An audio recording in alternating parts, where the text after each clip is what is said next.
Très chers spectateurs d'Espérance TV, je vous souhaite la bienvenue dans notre nouveau Sabbat délices. Je suis toujours enchantée de vous savoir connectés, mais surtout fidèles à notre chaîne. Pour commencer notre programme, je vous invite à incliner la tête et nous allons remettre ce moment entre les mains de notre Dieu.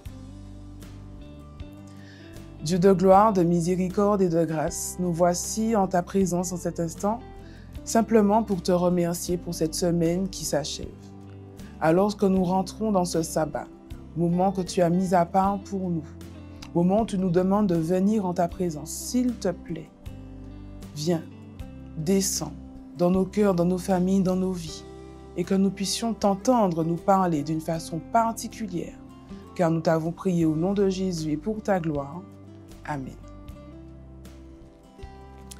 Le sabbat, jour mis à part par notre Dieu, nous renvoie à la création de ce monde. 6 jours le précèdent, pendant lesquels le grand « Je suis » a créé tout ce qui nous entoure. 6 jours au cours duquel chaque élément de ce monde a été mis à l'existence parce que notre Créateur l'a voulu ainsi.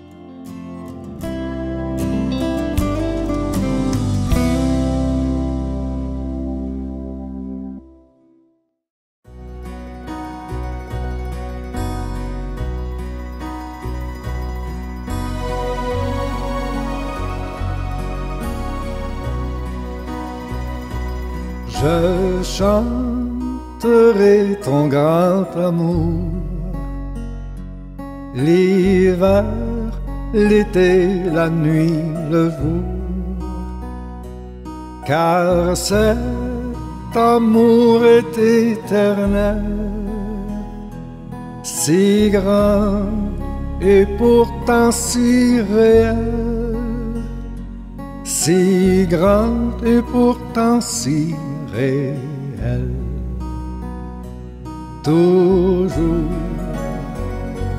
toujours, je chanterai ton grand amour. Toujours, toujours, je chanterai ton grand amour.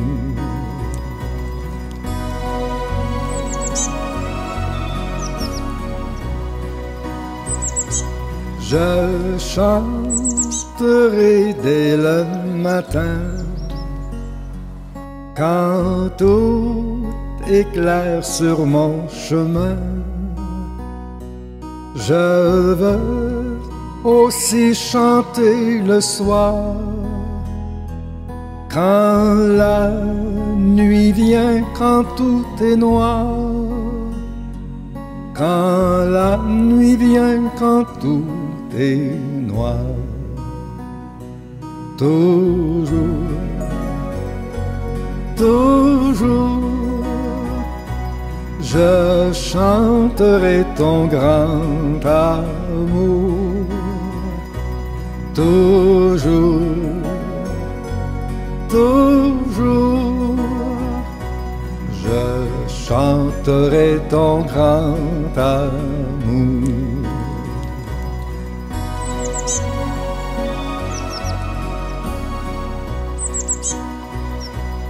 Je veux chanter sans me lasser. Tu m'as aimé, toi, bon berger.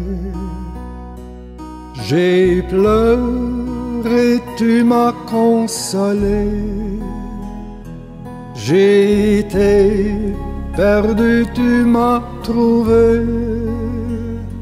J'ai été perdu, tu m'as trouvé. Toujours, toujours, je chanterai ton grand amour. Toujours, toujours, je chanterai ton grand amour.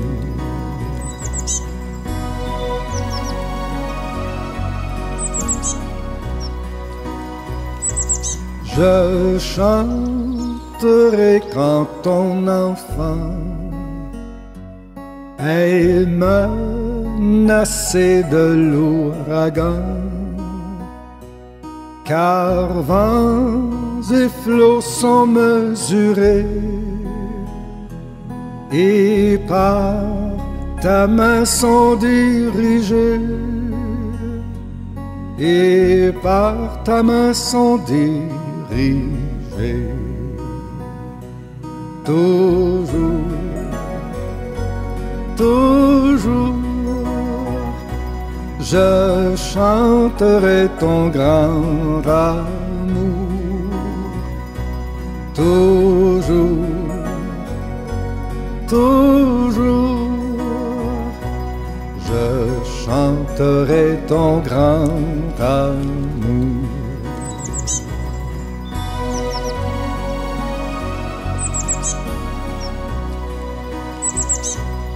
Oh, chantons donc jusqu'au grand jour,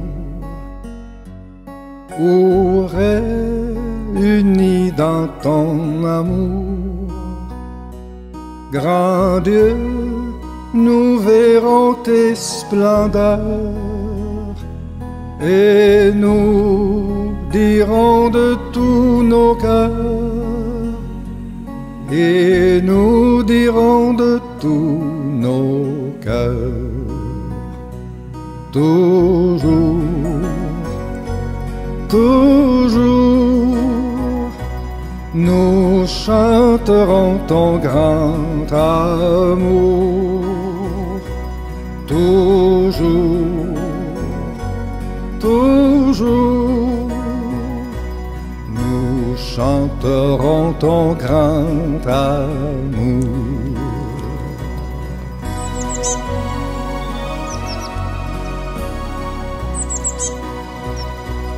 Nous chanterons ton grand amour.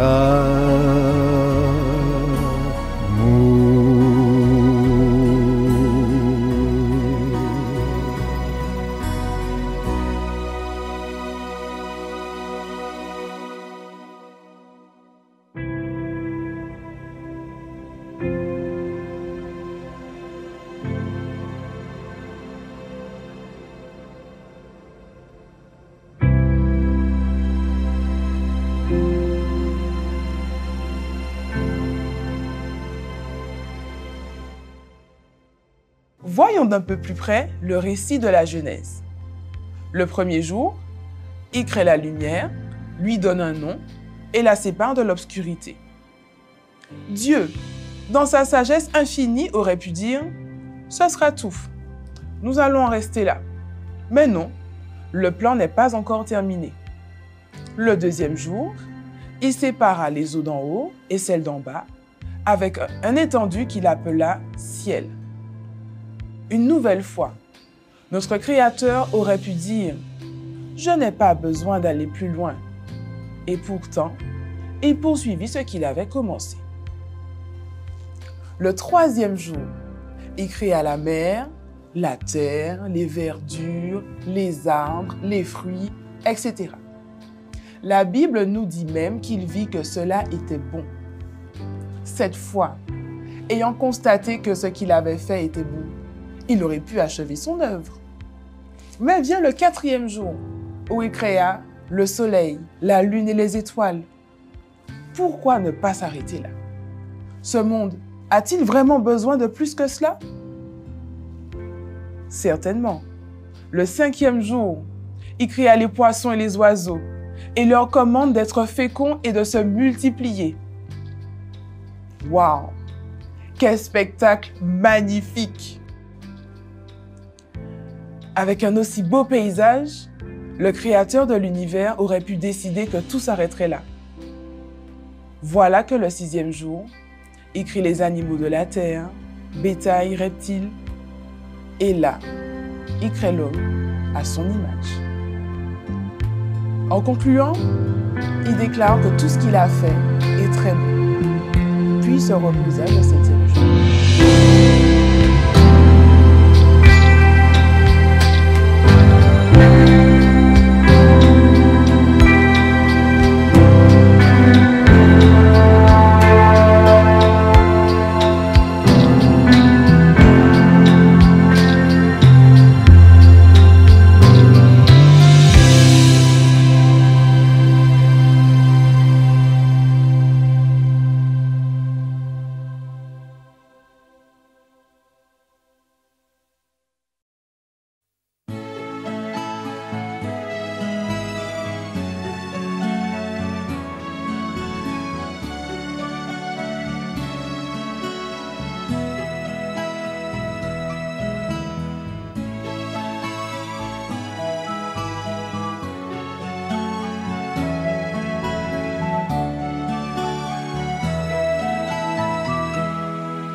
splendeur et majesté, par l'infiniment grand, l'infiniment petit, et par le firmament, ton manteau étoilé, et par frère soleil, je veux crier, mon Dieu, tu es grand, tu es beau, Dieu vivant, Dieu très haut, tu es le Dieu d'amour. Mon Dieu, tu es grand, tu es beau, Dieu vivant, Dieu très haut, Dieu présent en toute création.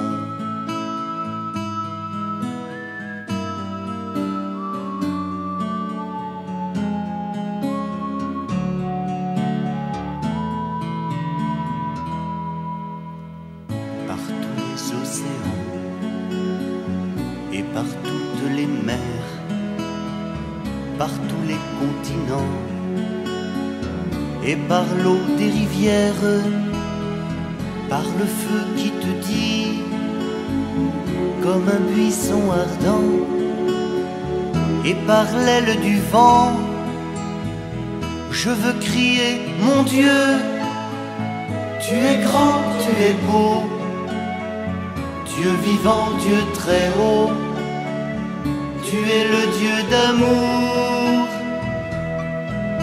Mon Dieu, tu es grand, tu es beau, Dieu vivant, Dieu très haut, Dieu présent en toute création.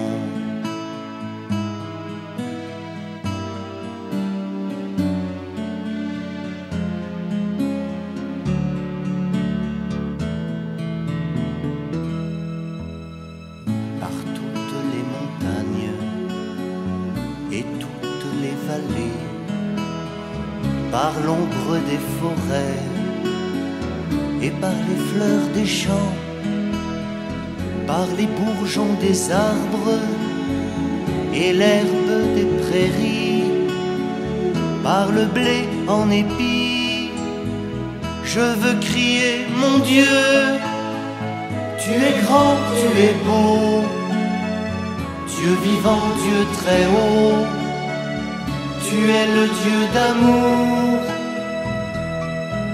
Mon Dieu, tu es grand, tu es beau, Dieu vivant, Dieu très haut, Dieu présent en toute création.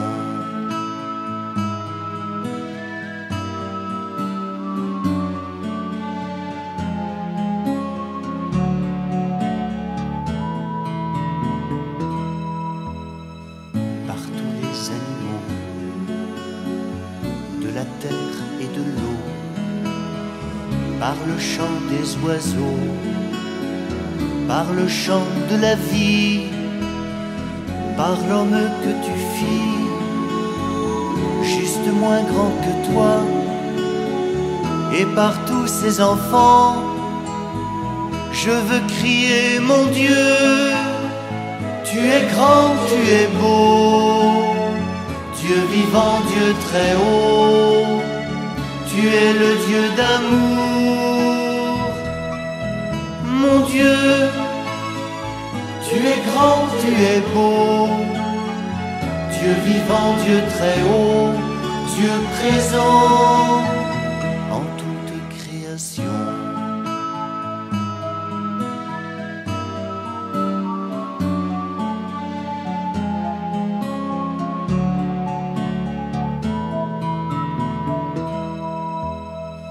Par cette main tendue qui invite à la danse, par ce baiser jailli d'un élan d'espérance, par ce regard d'amour qui relève et réchauffe, par le pain et le vin, je veux crier, mon Dieu, tu es grand, tu es beau, Dieu vivant, Dieu très haut, tu es le Dieu d'amour. Mon Dieu, tu es grand, tu es beau, Dieu vivant, Dieu très haut, Dieu présent en toute création.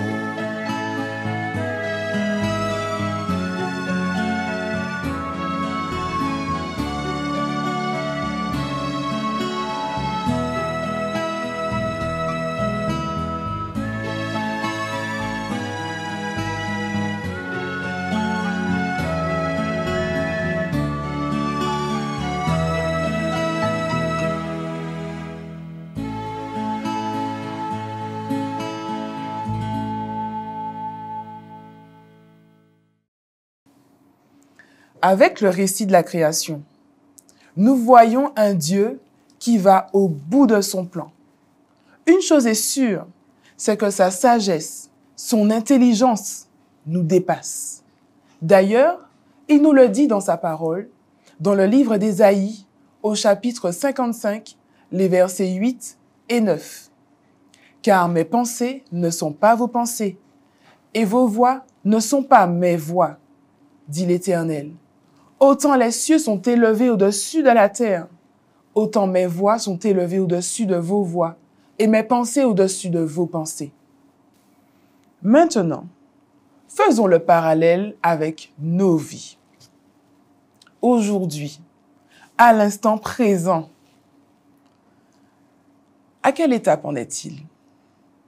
Est-ce au début du processus, où tout commence à prendre forme, où il est en train de solidifier les bases de notre vie?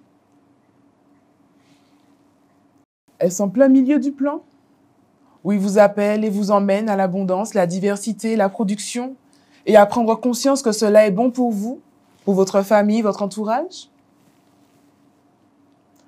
Ou alors, est-il à la fin du processus, où il vous appelle au repos, à savourer ce qu'il a fait dans vos vies, et à réaliser à quel point cela est très bon?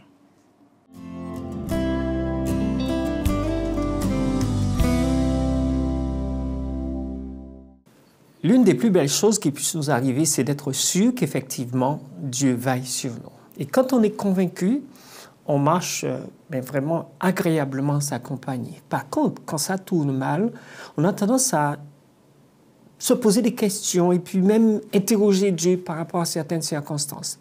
Il y a quelque chose dans la Bible qui m'a frappé ces quelques mois qui se sont écoulés, en tous les cas avant les vacances. J'ai revu l'histoire d'Abraham, un homme qui a attendu pendant très longtemps un fils, le fils de la promesse.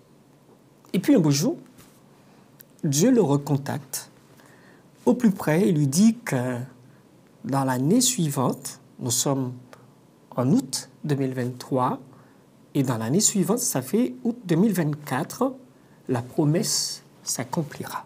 Et quand Abraham entend cela, il n'y a pas seulement Sarah qui rit, mais le texte dit qu'Abraham a ri aussi. Et on peut le comprendre parce que à cet âge-là, 99 ans, Dieu est en train de rigoler avec moi. Alors rigolons. Sauf que, tandis qu'il est en train de rire, Dieu l'interpelle et lui dit non, ce n'est pas Ismaël. D'ailleurs, tu vas l'appeler Isaac. Et à partir de là, Abraham se rend compte de ce que Dieu lui dit, que la chose va se faire. Parce que tout ce que Dieu lui a dit jusqu'à maintenant, ça s'est réalisé. L'homme attend patiemment. Effectivement, son épouse attend ce garçon tant attendu. Et puis, a lieu l'événement. En août l'année prochaine, 24, c'est arrivé. Abraham réapprend à vivre avec un autre enfant qu'il a. Parce qu'il s'était habitué à celui qu'on appelle Ismaël. Il a été l'enfant de son cœur, l'enfant que son épouse lui avait dit, écoute, puisque on ne peut plus faire d'enfant, va voir la servante. Et là aussi, ça a fonctionné avant qu'Isaac n'arrive. Et il s'est habitué à cet enfant qui, pour lui, c'est l'enfant de la promesse. Mais Dieu lui dit, non, non, non, non, non, c'est pas lui. C'est celui qui s'appelle Isaac. Effectivement, il s'habitue, mais pour pouvoir s'habituer d'entrer dans cette relation intime avec ce fils de la promesse, il faut que celui qui est là, Ismaël, débarrasse le péché. Sarah demande le départ de cet enfant avec sa mère. Abraham est sous tension, il se dit, mais non, on ne peut pas faire cela. On ne peut pas libérer, renvoyer une femme avec un enfant seul dans le désert. Et Dieu lui dit, écoute la voix de ta femme. Comme dit, comme fait, c'est parti. Cette femme est renvoyée avec son fils déjà âgé de plus de 12 ans, probablement. Et Abraham s'attache fortement à Isaac. La vie qu'il mène avec cet enfant-là, c'est les jeux d'un homme de certain âge, avec un enfant qui grandit. Et je l'imagine moi-même, à jouer avec ce garçon qui grandit chaque année, et jusqu'à ce que l'enfant prenne 12 ans. Lui aussi, en même temps, il a pris 12 ans. Mais il continue à jouer avec l'enfant, et le jeu de père avec son fils est extraordinaire. Mais il y a des surprises. Et souvent, ce sont ces surprises-là qui nous font trembler sur notre châssis. Et on se pose la question, mais qu'est-ce que Dieu est en train de me dire? Selon Genèse chapitre 22, Dieu lui dit quelque chose, mais pourrait-on dire d'inacceptable? Non, Seigneur, ça ne colle pas. Tu ne peux pas me faire cela. Voici ce qui est écrit. Genèse chapitre 22, après ces choses, Dieu mit Abraham à l'épreuve et lui dit, Abraham, il répondit, me voici. Dieu reprend la parole et dit, prends ton fils, ton unique, celui que tu aimes, Isaac, va-t'en au pays de Moria, et là, offre-le en holocauste sur l'une des montagnes que je te dirai. Abraham reçoit ce message, il ne dit mot à Sarah. Un enfant que Sarah aussi aime. Mais il ne dit mot à Sarah. Et Dieu lui ordonne d'aller sur le mont Moria pour offrir, dit le texte, ton fils unique, celui que tu aimes, Isaac. Et quand il entend cela, il s'en va effectivement. Il prépare tout, le bois, les ânes, ses serviteurs et l'enfant. Et ils s'en vont tous. Simplement en disant, je m'en vais pour un sacrifice, l'holocauste à l'Éternel. Sarah a l'habitude de voir Abraham partir pour aller offrir des sacrifices. Et dans sa tête, et je ne l'ai pas posé la question à mon épouse, mais dans sa tête, elle se dit, mais de toutes les façons, il est en train d'apprendre au jeune Isaac comment entrer dans une parfaite harmonie avec Dieu. Donc, elle laisse faire et ne pose pas de questions. Je doute fort que les femmes d'aujourd'hui pourraient accepter cela sans poser de questions. En tous les cas, Abraham est parti avec ses serviteurs, les ânes chargés, le bois, le feu, le couteau et l'enfant qui s'en va avec dans le groupe en pèlerinage. 3 jours de marche. Ils arrivent à un certain endroit et ils voient le mont Moria. Et l'homme, là, qui a prié pendant ces 3 jours, s'arrête et il dit aux serviteurs, écoutez, on va s'arrêter là. Et à partir de là, vous allez nous attendre. Et ce qu'il y a d'extraordinaire, c'est qu'Abraham dit, le texte plutôt dit, restez ici avec l'âne, moi et le jeune homme, nous irons jusque là-haut pour adorer et nous reviendrons auprès de vous. Abraham prit le bois pour l'holocauste, le chargea sur son fils Isaac et porta dans sa main le feu et le couteau. Ils marchèrent tous deux ensemble. Donc, Abraham prend des dispositions. Il veut que ça soit une affaire entre lui, Dieu et l'enfant. Il demande à ses serviteurs de patienter avec la certitude qu'il reviendra avec l'enfant les retrouver à cette place-là. Mais il y a quelque chose dans le texte du verset 2, c'est que l'Éternel dit à Abraham quelque chose. Prends ton fils, ton unique, celui que tu aimes, Isaac, va-t'en l'offrir au pays de Moria. Cette phrase nous rappelle un propos de Dieu lorsque il a voulu présenter Jésus. Et il avait dit concernant la personne de Jésus, c'est mon fils bien-aimé en qui j'ai mis toute mon affection. Écoutez-le.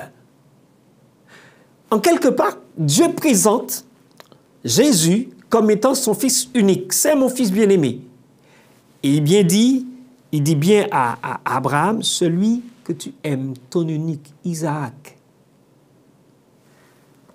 Cette présentation-là nous rappelle celui ou celle de Jésus que nous avons compris et nous avons reçu. Jésus donc va être offert aussi sur une montagne, le mont Golgotha. Sauf que Dieu est déjà en train d'attendre Jésus sur le mont Golgotha pour l'offrande. Revenons dans notre histoire. Comme Abraham a laissé ses serviteurs sur place, il s'en va avec le Fils, son unique, celui qu'il aime. Il va l'offrir. Quand il s'en va, il dit à ses serviteurs, « Nous reviendrons auprès de vous. » La certitude de la foi d'Abraham s'exprime. L'Esprit le saisit et il dit quelque chose qu'il va sortir à son fils, mais d'une autre manière. Dans le verset suivant, tandis qu'ils s'en vont tous les deux marchant en direction du mont Moria, Isaac interrompt le silence. Et on ne dit pas dans combien de temps ils ont marché. Et Isaac interrompt le silence qu'il y a entre les deux. Deux hommes qui ont l'habitude de jouer ensemble, de discuter ensemble comme de grandes personnes, père et fils. Et Isaac dit à son papa, « Mon père. » Et le père répondit, « Me voici mon fils. » Isaac reprit et dit, « Papa, voici le feu, voici le bois. Mais au fait, où est l'agneau pour l'Holocauste ?» Question intéressante. Et la réflexion du jeune homme est bien mûre. Mais justement, j'ai vu le bois, papa. J'ai vu le feu. Il ne cite pas le couteau. Mais il remarque une chose, mais où est l'agneau? Puisque tu dis qu'il y a un agneau qui sera offert et que nous reviendrons. Et Abraham répondit quelque chose qui est repris dans le Nouveau Testament avec un petit retrait.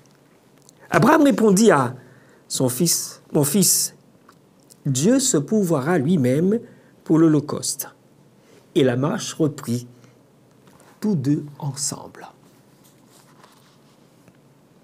Abraham dit à son fils, « Ne t'inquiète pas pour l'agneau. Dieu se pourvoira. » Et il répète lui-même pour l'Holocauste. Vous voyez cette petite phrase, souvent quand nous parlons de pouvoir, quand Dieu pourvoit, on dit « l'Éternel pourvoira ». Mais dans la vérité, qu'est-ce que dit Abraham? Dieu se pourvoira lui-même.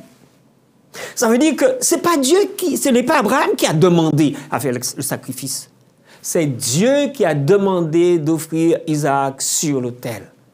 Abraham arrive, il s'arrête, il attache l'enfant, il prépare l'autel, les mains, les pieds, il le dépose sur l'autel. Et au moment du sacrifice, le propos tenu par Abraham à son fils, Dieu intervient et lui dit, « Mais non, mon fils, arrête, l'Holocauste, l'agneau est là, juste à ta droite. » Souvent, les croyants se retrouvent dans des situations, je dirais, impossibles, insupportables, insoutenables. Mais c'est tellement désagréable que certains tombent dans le désespoir, même dans le reniement. Et pourtant, c'est Dieu qui nous a appelés. C'est Dieu qui nous a invités à le suivre. N'a-t-il pas dit « L'Éternel se pourvoira » ? Dieu n'a-t-il pas pourvu à tous tes besoins? N'a-t-il pas tout préparé à l'avance?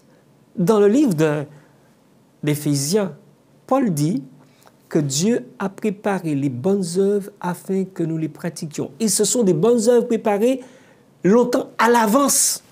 Ce n'est pas au moment de les mettre en œuvre, dans la pratique, que Dieu prépare les bonnes œuvres. Il les a préparées longtemps à l'avance pour toi. Tu comprends bien qu'il n'y a pas lieu d'avoir peur, d'être triste, d'être moribond, d'être un chrétien abattu. Non, ça ne vaut pas le coup. Parce que le texte dit, Dieu s'est pourvu pour l'Holocauste. En d'autres termes, Dieu s'est aussi pourvu à tous les besoins, à tout ce qu'il souhaite réaliser dans notre vie. Parce que les choses, les bonnes œuvres, ce n'est pas nous, c'est Dieu qui les réalise. Nous servons d'instruments, d'outils, de canaux par lesquels Dieu transmet la bénédiction à d'autres. Vous comprenez bien? Mais quelles que soient les circonstances, quel que soit le problème qui pourrait débarquer dans votre vie, dans la personne de Jésus, Dieu a pourvu à tout. Paul dit dans Colossiens chapitre 2, versets 9 et 10, « En lui, toute la plénitude de la divinité se trouve. » De quoi as-tu peur? Tu veux fuir en quelque part? Tu veux laisser les lieux à l'arrière? Non, au contraire, reste là. Dieu s'est déjà pourvu lui-même à travers la personne de Jésus pour que tu sois toujours, mais toujours, en permanence, une personne heureuse. Que Dieu te bénisse et qu'il te fasse du bien. Amen.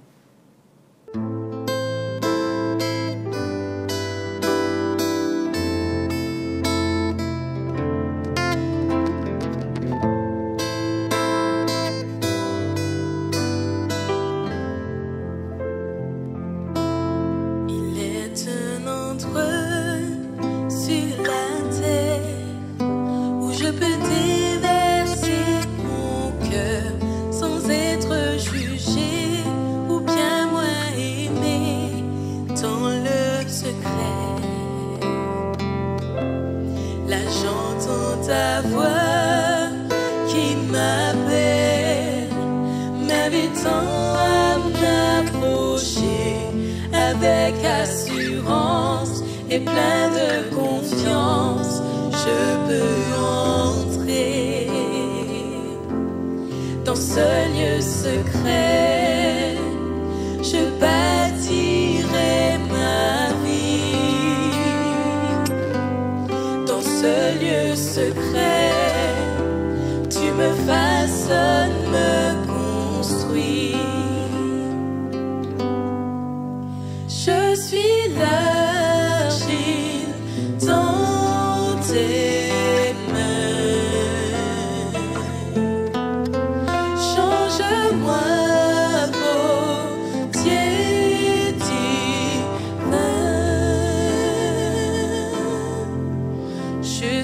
Face à face avec toi, de tout changer dans ce lieu secret, les yeux fixés sur toi, je te poursuivrai dans le secret, juste un face à face avec toi, de tout changer dans ce lieu secret.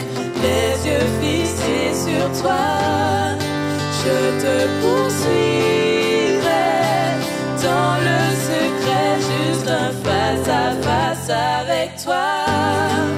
Peut tout changer dans ce lieu secret, les yeux fixés sur toi, je te poursuivrai dans le secret, juste un face à face avec toi.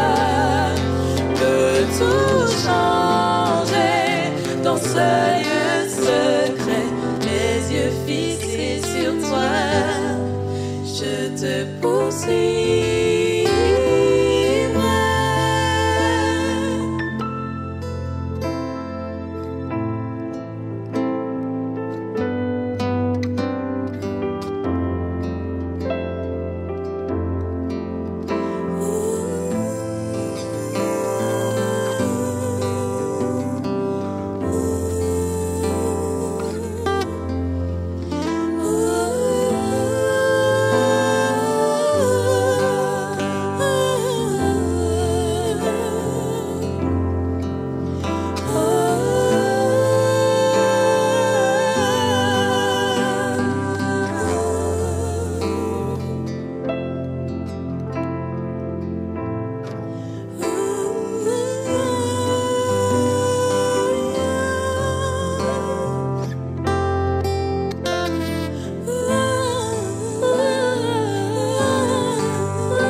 Juste un face à face peut tout changer, peut tout changer.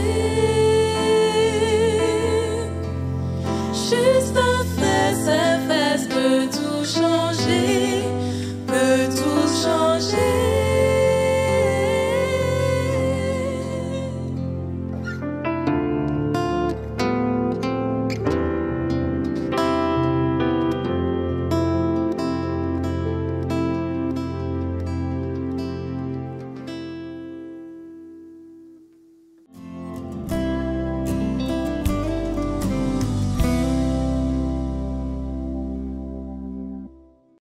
En ce sabbat délice, je veux vous rassurer en vous rappelant que si à la création, le maître de ce monde a exécuté tout son plan, il fera la même chose dans votre vie.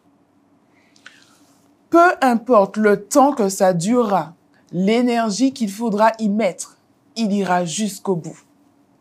L'apôtre Paul nous confirme cette pensée dans son épître aux Philippiens, chapitre 1, le verset 6. Je suis persuadé que celui qui a commencé en vous cette bonne œuvre la rendra parfaite pour le jour de Jésus-Christ. Et puis, si le temps vous paraît trop long, si les épreuves semblent s'abattre sur vous sans que vous n'aperceviez un rayon d'espoir, je vous invite à trouver du réconfort dans le livre de Jacques, le chapitre 1er, les versets 2 à 4. Mes frères, regardez comme un sujet de joie complète les diverses épreuves auxquelles vous pouvez être exposés, sachant que l'épreuve de votre foi produit la patience.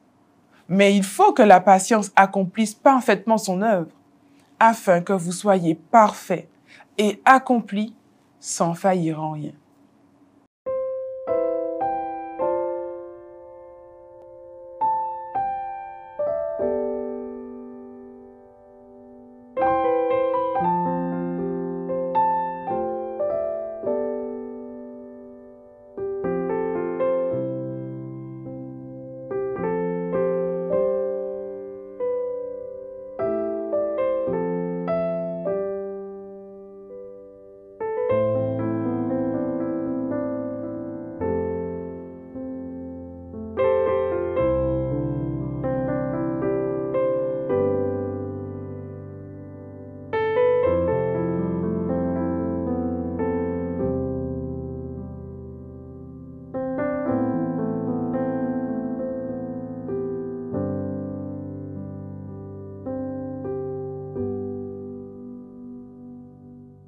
En Jésus seul est mon espoir, lui ma lumière, ma force, mon chant, pierre angulaire, solide rempart, même quand l'orage devient violent. Oh quel amour, oh quelle paix, les luttes cessent, la peur se tait, mon réconfort, mon plus grand bien, dans l'amour de Christ je me tiens. En Jésus seul, Dieu s'est fait chair, dans un enfant auquel mystère, ce don d'amour, de sainteté, haï par ceux qu'il vint sauver. Jusqu'à la croix, il s'est livré, sur lui la colère est tombée. Tous mes péchés, il les a pris, par la mort de Jésus, je vis. Là dans la tombe, il reposait, lumière vaincue par les ténèbres. Quel jour glorieux,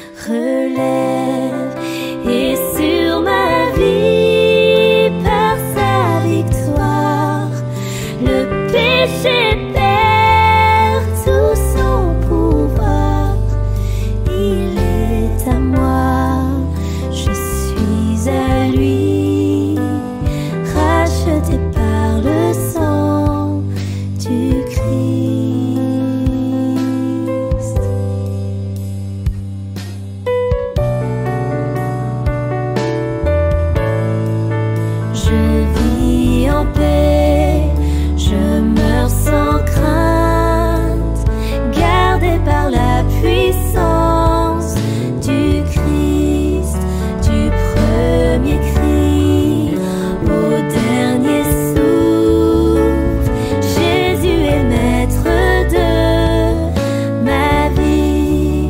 Les plans des hommes ou du malin ne peuvent m'arracher de sa main, et qu'il revienne ou me rappelle par la force du Christ, je tiendrai. Les plans des hommes ou du malin ne peuvent m'arracher de sa main, et qu'il revienne ou me rappelle par la force du Christ, je tiendrai. Par la force du Christ, je tiendrai. Par la force du Christ, je tiendrai.